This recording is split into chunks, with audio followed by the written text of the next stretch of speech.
وَلَنَبْلُوَنَّكُمْ بِشَيْءٍ مِّنَ الْخَوْفِ وَالْجُوعِ وَنَقْصٍ مِّنَ الْأَمْوَالِ وَالْأَنفُسِ وَالثَّمَرَاتِ وَبَشِّرِ الصَّابِرِينَ۔ اور ہم تمہیں ضرور آزمائیں گے خوف سے، بھوک سے، مال کی کمی سے، جان کی کمی سے اور پھلوں کی کمی سے۔ وَبَشِّرِ الصَّابِرِينَ، اور آگے فرمایا صبر کرنے والوں کو خوشخبری ہے۔ اللہ ایک اور جگہ ارشاد فرماتا ہے انما یوفی الصابرون اجرہم بغیر حساب، اللہ صبر کرنے والوں کو بغیر حساب کے اجر عطا فرماتا ہے۔ ہر نیکی پہ اجر تو ہے، ہر نیکی پہ اجر ہے، اور کسی نیکی پہ اجر محدود ہے، مگر صبر اس پر جو اللہ اجر دے گا بندوں کو، اس کا کوئی حساب ہی نہیں ہے۔ اور کیونکہ سب سے بڑا کام مشکل جو ہے وہ ہے صبر کرنا۔ آگے ارشاد فرمایا وَلَمَنْ صَبَرَ وَغَفَرَ إِنَّ ذَلِكَ لَمِنْ عَزْمِ الْأُمُورِ، صبر کرنا اور معاف کرنا یہ ہمت کے کاموں میں سے ہے۔ تو پتہ چلا بزدل بندہ نہ صبر کرتا ہے نہ معاف کرتا ہے، درگزر نہیں کرتا۔ تو صبر کرنا بھی ہمت کا کام ہے، اور کسی کو معاف کر دینا بھی ہمت کا کام ہے۔ آگے ارشاد فرمایا اللہ نے یا ایھا الذین آمنوا استعینوا، اے ایمان والو تم مدد طلب کرو صبر سے اور نماز سے۔ ان اللہ مع الصابرین، بے شک اللہ صبر کرنے والوں کے ساتھ ہے۔ آگے ارشاد فرمایا وَلَنَبْلُوَنَّكُمْ، اور ہم تمہیں ضرور آزمائیں گے حَتَّى نَعْلَمَ الْمُجَاہِدِينَ مِنْكُمْ وَالصَّابِرِينَ، کہ یہاں تک کہ ہم جانچ لیں، ہم پرکھ لیں تم میں سے کون جذبہ جہاد رکھتا ہے اور کون صبر کرتا ہے۔ یہ تو چند ایک آیاتیں تھیں۔ آخری آیت کریمہ سے یہ بات واضح ہوتی ہے کہ جب کسی پر پریشانیاں یا مصیبتیں یا تکلیف آتی ہیں وہ من جانب اللہ ہوتی ہیں۔ اللہ بندے کو خود ان آزمائشوں میں گرفتار کرتا ہے۔ کیوں کرتا ہے؟ تاکہ ہم جانیں کون ہے صبر کرنے والا۔ ہم دیکھیں تو صحیح، تو مصیبتوں کے آنے پر واویلا کرنا، شور شرابہ کرنا، ما سوائے نیکیوں کے ضائع کرنے کے اور کچھ بھی نہیں۔ یہ تو تھی آیات بینات۔ اب احادیث طیبہ میں میرے مدنی آقا کیا ارشاد فرماتے ہیں قال رسول اللہ صلی اللہ علیہ وسلم الطہور شطر الایمان، حضور نے فرمایا صفائی نصف ایمان ہے۔ وہ صفائی من کی بھی ہو، تن کی بھی ہو۔ من بھی آپ کا ستھرا ہو، تن بھی آپ کا ستھرا ہو، تو یہ صفائی نصف ایمان ہے۔ اور پھر آگے ارشاد فرمایا والحمدللہ تملأ المیزان، اور الحمدللہ میزان کو بھر دے گا۔ قیامت کے دن جو ترازو ہوگا، میزان یعنی جس میں نیکیاں اور گناہوں کو تولا جائے گا، تو اس میزان کے اندر جو بھاری بھرکم چیز ہوگی نا، جس سے میزان بھر جائے گا، وہ ہے الحمدللہ۔ یعنی کوئی بندہ اگر لفظ الحمدللہ، یہ وظیفہ ہے، کثرت کے ساتھ الحمدللہ الحمدللہ الحمدللہ کرتا رہتا ہے، تو قیامت کے دن اس کے میزان کے بھاری ہونے کا سبب بن جائے گا۔ اور پھر آگے کیا فرمایا سبحان اللہ والحمد للہ تملأانی او تملأ ما بین السماوات والارض، فرمایا کوئی بندہ اگر سبحان اللہ والحمدللہ کا وظیفہ بنا لے اور اس کو پڑھے تو فرمایا کہ اللہ رب العزت ان دو جملوں کی برکت سے زمین اور آسمان کے درمیان جتنا فاصلہ ہے یہ سارا کا سارا آپ کی نیکیوں سے بھر جائے گا، میزان بھی بھر جائے گا، اور ما بین السماوات والارض یہ سب کچھ سبحان اللہ والحمدللہ کی برکت سے بھر جائے گا۔ اور حضور نے فرمایا نا کلمتان خفیفتان علی اللسان ثقیلتان علی المیزان، حضور نے فرمایا دو جملے ایسے ہیں زبان پر تو بالکل ہلکے ہیں اور میزان پر بھاری ہیں۔ آپ کہتے ہیں سبحان اللہ الحمدللہ، کوئی زبان پر ثقالت تو نہیں آئی، آپ کو کوئی اکتاہٹ تو نہیں ہوئی، آپ تھکے تو نہیں ہیں، آپ کو پیاس تو نہیں لگی، آپ نے کتنی جو ہے وہ ایستگی کے ساتھ محبت کے ساتھ آپ نے کہا سبحان اللہ والحمدللہ سبحان اللہ والحمدللہ۔ زبان پر بالکل ہلکے ہیں اور میزان پر کتنے بھاری ہیں، فرمایا کہ میزان سارا کا سارا بھر جائے گا۔ اللہ اکبر سبحان اللہ۔ تو فرمایا کہ یہ جو دو جملے ہیں نا سبحان اللہ والحمدللہ، یہ بہت اتنا مجرب وظیفہ ہے نا یہ، اللہ اکبر۔ تو جہاں آپ درود شریف کی تسبیح پڑھتے ہیں، استغفار کی تسبیح پڑھتے ہیں، ایک تسبیح اس کی بھی شامل کر لیجئے سبحان اللہ والحمدللہ سبحان اللہ والحمدللہ۔ اس لیے کہ آج نا ہمیں نیکیوں کی قدر نہیں ہے۔ کسی کو کہنا جناب یہ کام کر دو، اس میں بڑا ثواب ہے، بڑی نیکیاں ہیں، بندہ کیا کہتے ہیں بھائی ٹھیک ہے یہ نیکی تم کر لو مجھے ضرورت نہیں ہے، ایسے ہی ہوتا ہے نا۔ آپ کسی کو کہتے ہیں جناب پانی کا گلاس تو پلا دو ثواب ملے گا، تو لوگ کیا کہتے ہیں اور بھائی خود ہی پی لو مجھے ثواب کی ضرورت نہیں ہے، معاذ اللہ ثم معاذ اللہ، ایسے ہی ہوتا ہے نا۔ مگر قیامت کے دن ایک نیکی کو بندہ ترسے گا۔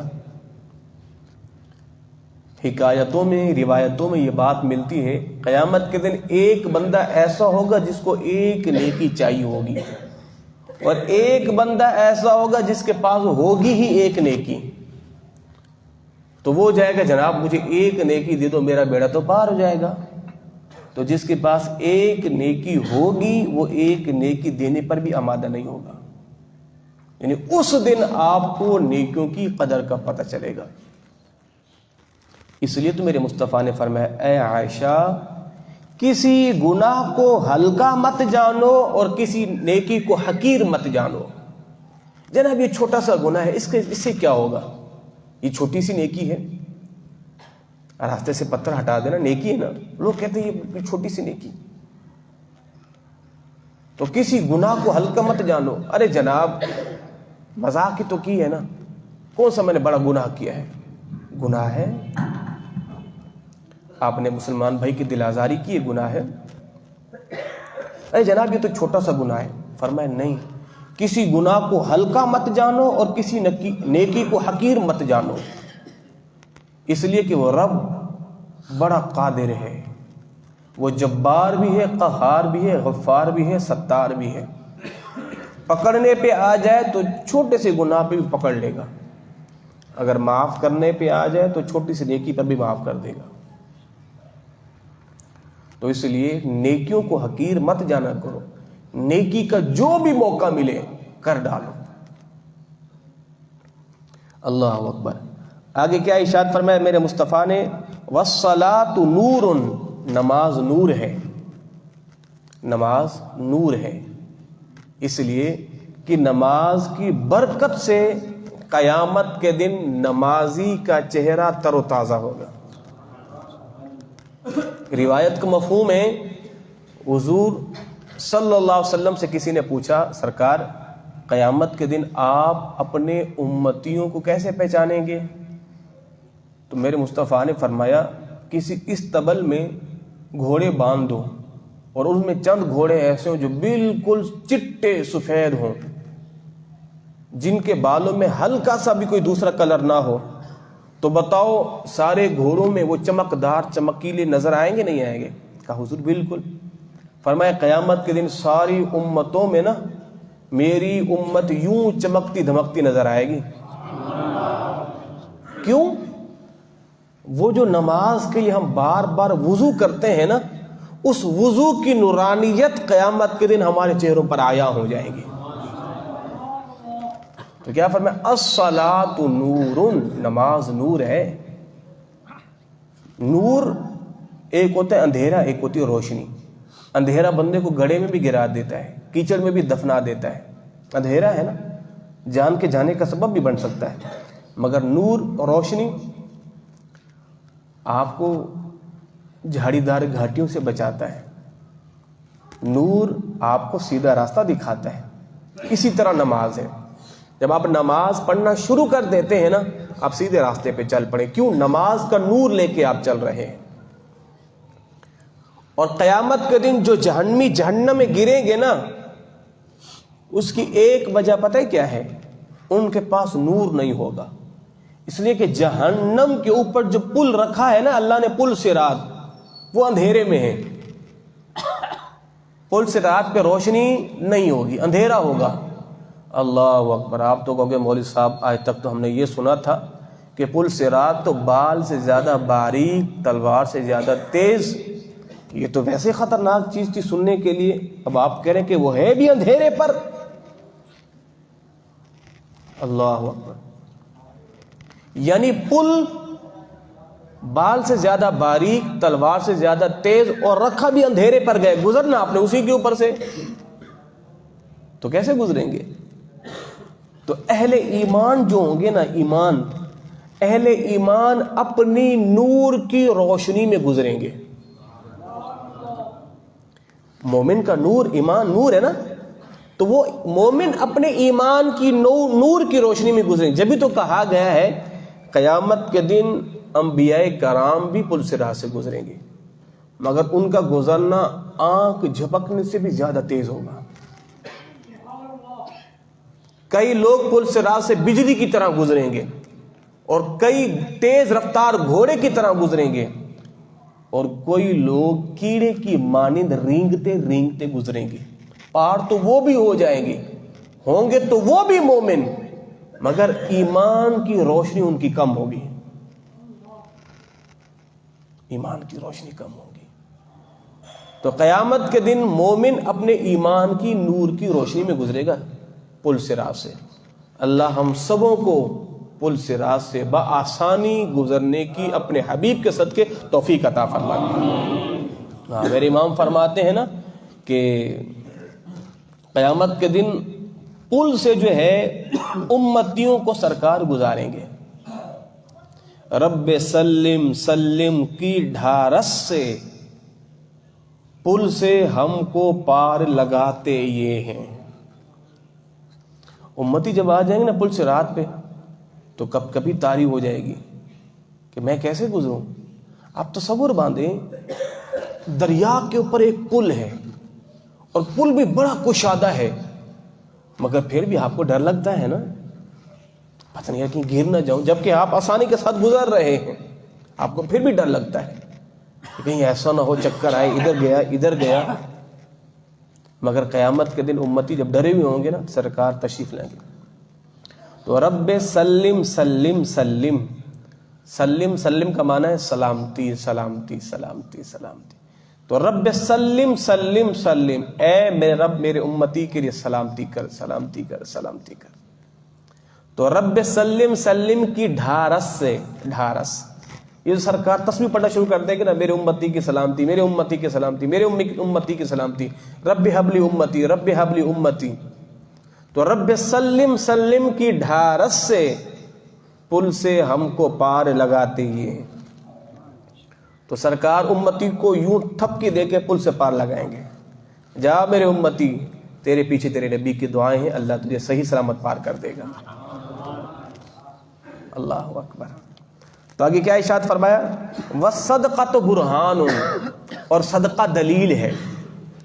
صدقہ قیامت کے دن جب بندے سے پوچھا جائے گا تو نے مال کہاں خرچ کیا، تو صدقہ خود جواب دے گا، دلیل جو ہے وہ خود جواب دے گا، مالک مجھے اس نے صحیح جگہ پہ خرچ کیا تھا۔ آگے کیا ارشاد فرمایا؟ اس لیے کہا جاتا ہے کہ اپنا پیسہ نیکی کی جگہوں پہ خرچ کرو، بدی کی جگہوں پر نہیں۔ الل تلم پیسہ خرچ نہیں کرو، اس نے قیامت کے دن پوچھ پیسہ کہاں خرچ کیا تھا؟ تو اس دن آپ کا پیسہ آپ کے لیے وبال جان بن جائے گا. تو اپنے پیسے کو صحیح جگہوں پہ خرچ کرو. آگے کہا گیا وَالصَّبْرُ ضِيَاءٌ، اور صبر روشنی ہے، صبر روشنی ہے. اللہ اکبر. اس پر ہم آگے گفتگو کرتے ہیں. وَالْقُرْآنُ حُجَّةٌ لَكَ أَوْ عَلَيْكَ، اور قرآن حجت ہے تمہارے لیے اور تم پر بھی. قرآن تمہارے لیے حجت ہے اور تم پر بھی حجت ہے. اگر تم نے نیک اعمال کیے تو قرآن تمہارے لیے دلیل بن جائے گا.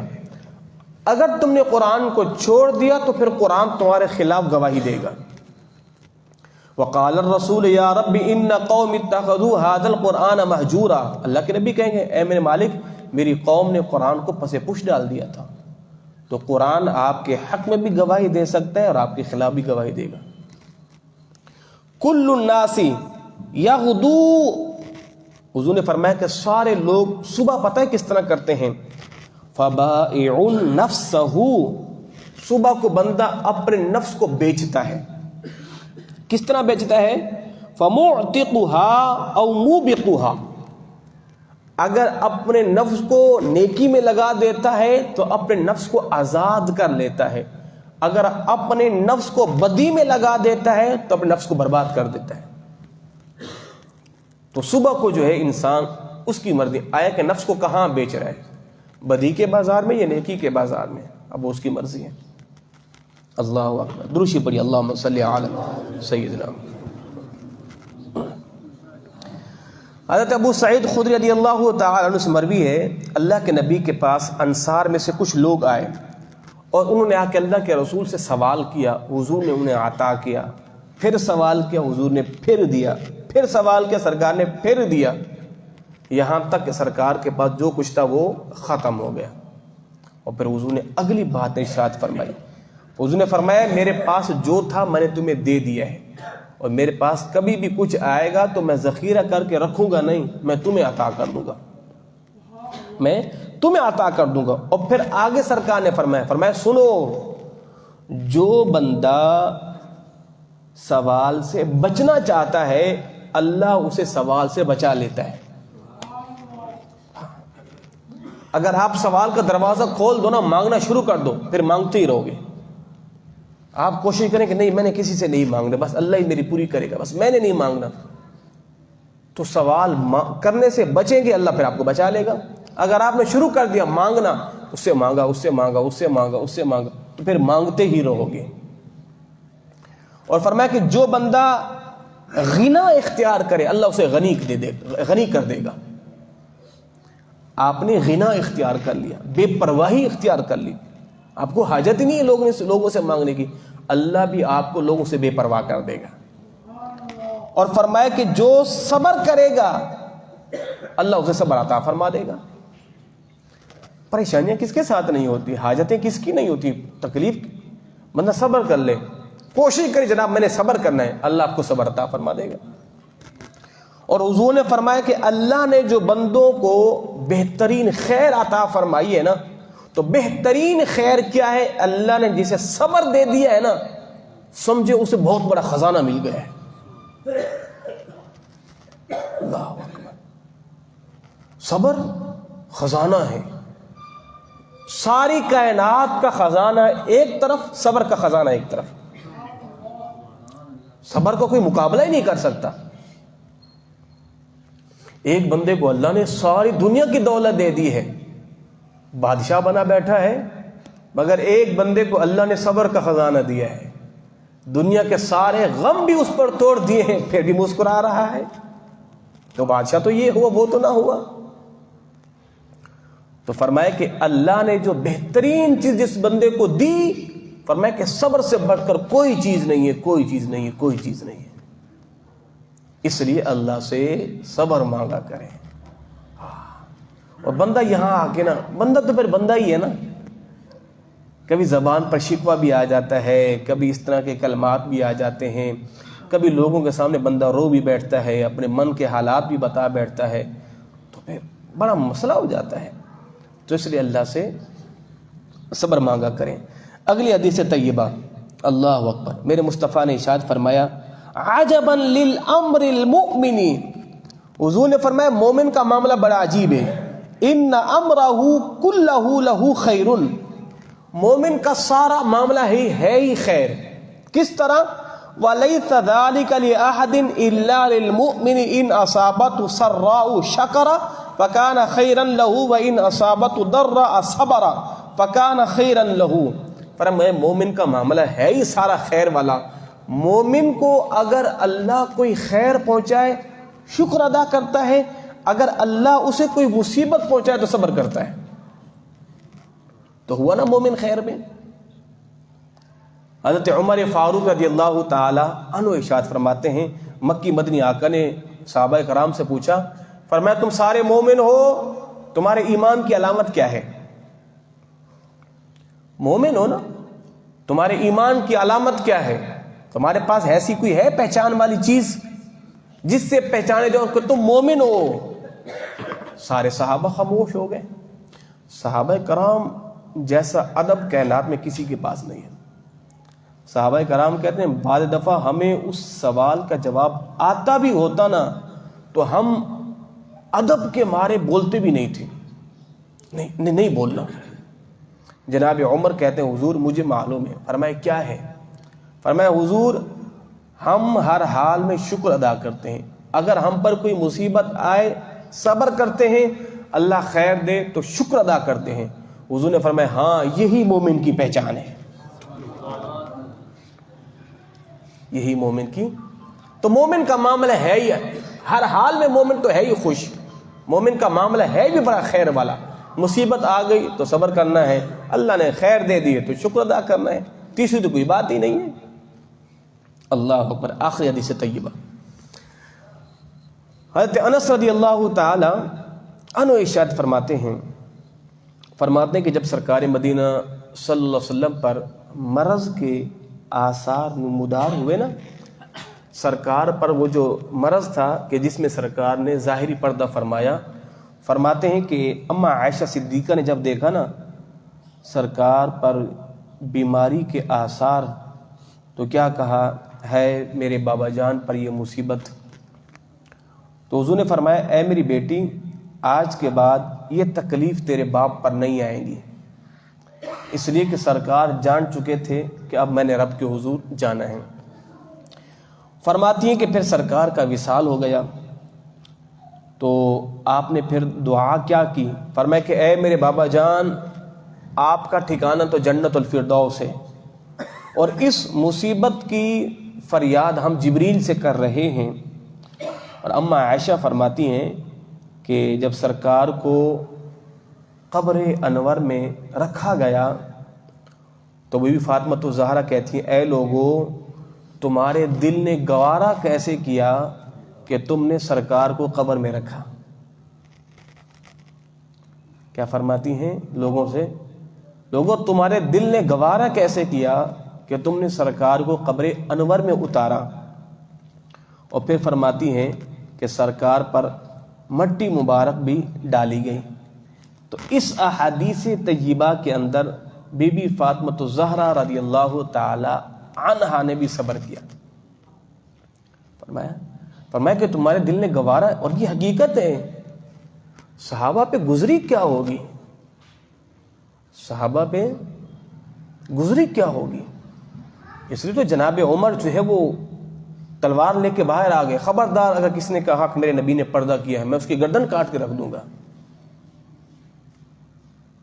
صحابہ آپے سے باہر ہو گئے. جن کی دنیا تھی آباد رخ مصطفیٰ سے، اب وہ چاند پردے میں آ جائے تو صحابہ پھر کیا بیتے گی.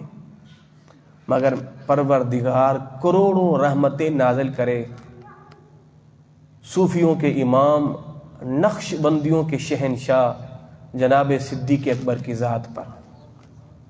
آپ نے صحابہ کرام کو سنبھالا. وما محمد الا رسول قد خلت من قبله الرسل افإن مات او قتل انقلبتم على اعقابكم. آپ نے قرآن کی آیت پڑھی، سارے صحابہ کرام بالکل صحیح ہو گئے. صحابہ کرام کہتے ہیں ہمیں تو پتہ بھی نہیں تھا یہ قرآن کی آیت ہے، اس آیت کا مفہوم کیا ہے؟ اے لوگو، اگر محمد فوت ہو جائیں تو کیا تم اپنی ایڑیوں کے بل واپس پلٹ جاؤ گے؟ جب جناب عمر کا وہ جو شکستہ دل تھا نا، اس کو بھی صدیق اکبر نے ٹھیک کیا اس آیت کے ذریعے۔ میں سارے دن، جبکہ صدیق اکبر اندر ہی اندر سے حضور کے عشق میں تڑپتے رہے مگر ظاہر نہیں ہونے دیا، وہ اندر ہی اندر تڑپتے رہے، روتے رہے۔ اس لیے تو کہا جاتا ہے کہ جب جناب صدیق اکبر کلام کیا کرتے تھے نا تو آپ کے منہ سے بھونے ہوئے گوشت کی خوشبو آتی تھی، تو لوگ کہتے ہیں حضرت آپ مسواک نہیں کرتے، آپ کے منہ سے بھونے گوشت کی خوشبو آتی ہے۔ فرماتے ہیں تم گوشت کی بات کرتے ہو، صدیق کا اندر سے دل جل گیا ہے،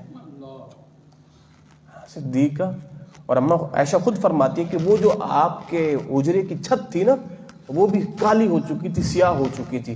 صدیق وہ جو اندر سے گرم گرم سانسیں اور آہیں لیا کرتے تھے۔ اللہ اکبر۔ آخری حدیث طیبہ، حضرت اسامہ، حضرت زید بن اسامہ رضی اللہ تعالی عنہ، بلکہ حضرت اسامہ بن زید رضی اللہ تعالی عنہ ارشاد فرماتے ہیں، وہ آخری حدیث فرماتے ہیں کہ سرکار کی بیٹی حضرت زینب رضی اللہ تعالی عنہا، ان کے بیٹی کی سانس وہ حلق میں آ کے اٹک گئی، تو آپ نے بھیجا جناب حضرت زید کو، اسامہ بن زید کو، فرمایا جاؤ میرے بابا جان کو کہو تشریف لائیں، آپ کے نواسے کی جان نکل رہی ہے۔ فرماتے ہیں کہ میں سرکار کے پاس آیا تو اسامہ بن زید کہتے ہیں میں نے کہا سرکار آپ کے نواسے کی جان جا رہی ہے اور آپ تشریف لائیں اور آپ کی بیٹی آپ کو یاد کر رہی ہے۔ حضور نے فرمایا جاؤ ان کو میرا سلام دو اور ان کو کہو اللہ کی دی ہوئی چیز تھی، اللہ لے رہا ہے، تم اس پر صبر کرو، اللہ تمہیں ثواب عطا کرے گا۔ اسامہ بن زید کہتے ہیں مجھے آپ کی صاحبزادی نے قسم دے کر بھیجا، فرمایا کہ پھر جاؤ اور میرے بابا جان کو بلا کے لے آؤ۔ فرماتے میں پھر آیا اور میں نے حضور سے پھر کہ میں نے سرکار آپ کے صاحبزادی آپ کو یاد کرے، قسم دے رہی ہے کہ آ جاؤ۔ حضور تشریف لے گئے۔ جب تشریف لے گئے نا تو سرکار نے اپنے نواسے کو، ان کا نام علی تھا، علی بن عاص، ان کو اپنے ہاتھوں میں اٹھایا نا تو سرکار کی چشمان مبارک سے آنسو آنا شروع ہو گئے۔ تو ساتھ میں کھڑے تھے حضرت سعد بن عبادہ و معاذ بن جبل و ابی بن کعب و زید بن ثابت، یہ سارے صحابہ کرام کھڑے تھے۔ تو جب حضور کو یوں روتے دیکھا نا تو کہا سرکار آپ بھی رو رہے؟ تو حضور نے فرمایا یہ رونا رحم دلی کی علامت ہے، یہ رونا رحم دلی کی علامت ہے۔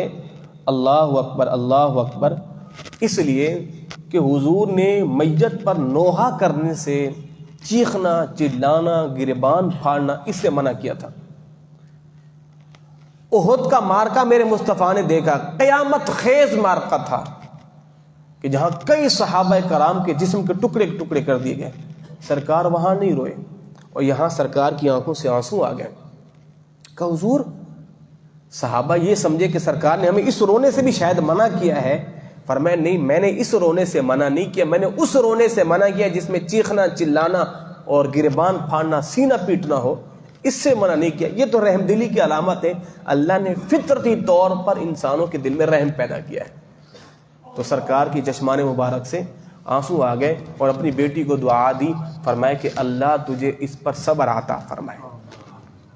ایک عورت حضور کی بارگاہ میں حاضر ہوئی اور عرض کرتی یا رسول اللہ آپ میرے لیے دعا کریں، میرے 3 بچوں کا انتقال ہو چکا ہے اور میں اپنے ہاتھوں سے اپنے 3 بچوں کو دفن کر چکی ہوں، میں 3 بچوں کو دفن کر چکی ہوں۔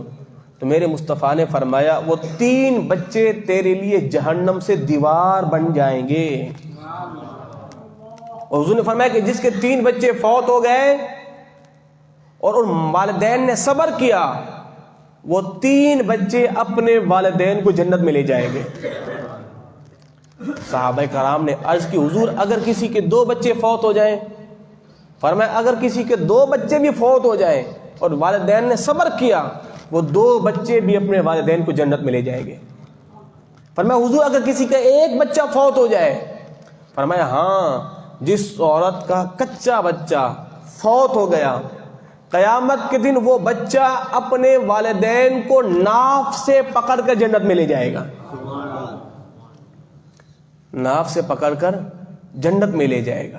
تو فرمایا کہ جن نے بچوں کی فوتگی پر صبر کیا، اللہ اکبر۔ آخری حدیث طیبہ، سرکار مدینہ صلی اللہ علیہ وسلم کے بعد ایک شخص آتا تھا، وہ اپنے ہاتھ سے نا اپنے بیٹے کو لگا کے رکھتا تھا، انگلی پکڑ کے رکھتا تھا۔ ایک دن دیکھا تو اس کا بیٹا اس کے ساتھ نہیں تھا۔ فرمایا کہ تیرا بیٹا کہاں ہے؟ کہا اس کا انتقال ہو گیا ہے، اس کا انتقال ہو گیا ہے۔ اللہ اکبر۔ میرے مصطفیٰ نے ارشاد فرمایا جب کسی بچے کا انتقال ہوتا ہے نا تو فرشتے اللہ کی بارگاہ میں حاضر ہوتے ہیں، تو اللہ کیا ارشاد فرماتا ہے؟ تم نے میرے بندے کے دل میں لگے پھل کو توڑ لیا ہے۔ اولاد جو ہے نا، یہ ان کو باغ کے پھلوں سے تشبیہ دی گئی ہے۔ تو فرشتے، رب جانتا ہے کہ فرشتوں نے اس آدمی کے بچے کی روح قبض کی ہے۔ اللہ پھر پوچھتا ہے میرے آدمی کے، میرے بندے کے پھل کو تم نے توڑ لیا ہے؟ اولاد پھل ہے نا، ماں باپ مالی ہے، میرے بندے کے پھل کو تم نے توڑ لیا ہے؟ فرشتے کہتے ہیں جی باری تعالیٰ۔ اب اللہ فرماتا ہے میرے بندے نے پھر کیا کہا؟ جب تم نے اس کے گلستان سے ایک پھول توڑ لیا جس کی صبح شام وہ خوشبو سونگا کرتا تھا، جس سے وہ کھیلا کرتا تھا، جب تم نے پھول لے لیا ہے، میرے بندے نے پھر کیا کہا؟ فرشتے پتہ کیا کہتے ہیں؟ مالک اس نے استرجع، یعنی اس نے کیا کہا؟ انا للہ و انا الیہ راجعون، اور اس نے تیری حمد کی، چیخا نہیں، چلایا نہیں، رویا نہیں، واویلا نہیں، کیا تیری حمد کی ہے مالک۔ اللہ کیا ارشاد فرماتا ہے؟ فرماتا ہے اے میرے فرشتوں، جنت میں ایک خوبصورت بلند بالا محل بناؤ، اور اس محل کے دروازے پہ ایک تختی لگاؤ لکھ کر۔ تختی پہ لکھنا کیا ہے؟ بیت الحمد، یہ حمد والے کا گھر ہے۔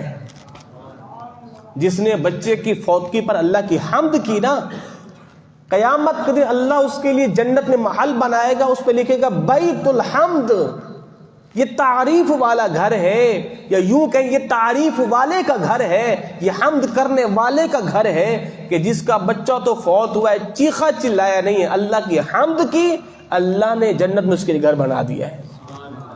اللہ ہم سبوں کو مصیبتوں پر صبر کی توفیق